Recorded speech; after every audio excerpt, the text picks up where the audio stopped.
I'm in the park this morning.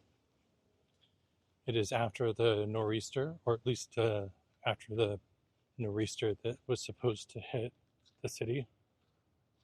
I said supposedly was supposed to hit the city. We generally don't see the impact of the storms uptown.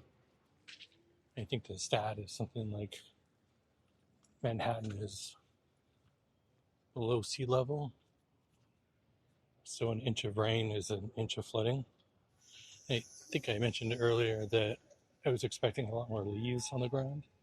Definitely leaves on the ground, but not to the extent that I thought they would be. What there are a lot of is people. It's almost like everybody was cooped up for a day and everyone needed to get out. It's quite foggy, a little misty. It's so foggy you can't see the tops or even the midsections of the high rises looking south. And the temperatures are actually quite nice. It's a picture of the that south facing view of the buildings peeking through the park. You can see how low the clouds are this morning. The Nordstrom clock says it's 60 degrees outside. It's got to be a little chillier than that, but still pretty nice. In my email this week, I talked a little bit about slowing down. I think that was actually the topic of the newsletter in itself. In that same newsletter, I talked about productivity. I even linked to a productivity app shortcut that I built for Apple devices, namely iPads and iPhones, which may seem like differing topics, opposite topics, slowing down and being more productive. At least for me, when I think of productivity, I think, how can I do more in a certain amount of time? I think if I reflect on that, probably it's more about being productive with the time I have.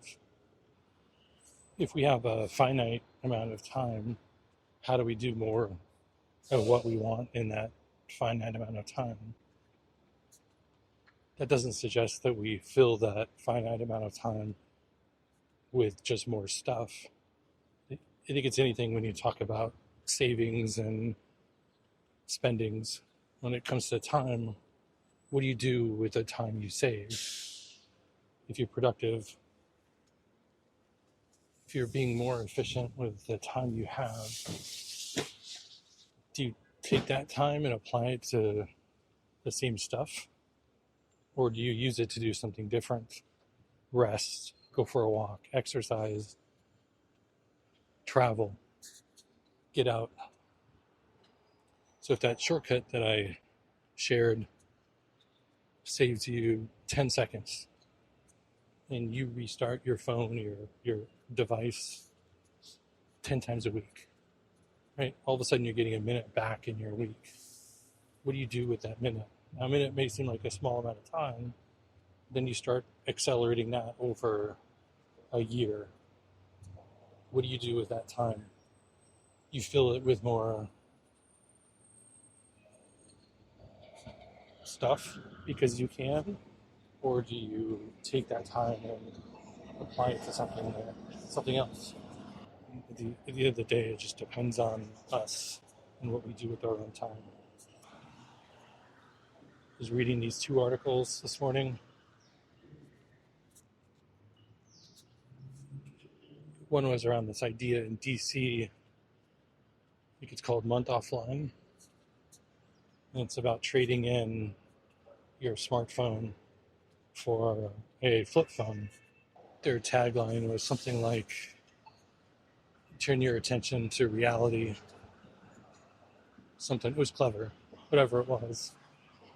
The author of the story is also a journalist, I think, for the Washington Post. she joined the month offline challenge. It's probably what you think of it. You think what the outcome would be, and the program itself was a well-written story and sad in some parts. Sad in the sense of how much of our life we've given to our devices, and also hopeful in the sense of there are options out there, inexpensive options, mind you, where it'll take a little more effort and it's not as much of a convenience, which is what we're all paying for at the end of the day. And moving to this offline dumb phone project.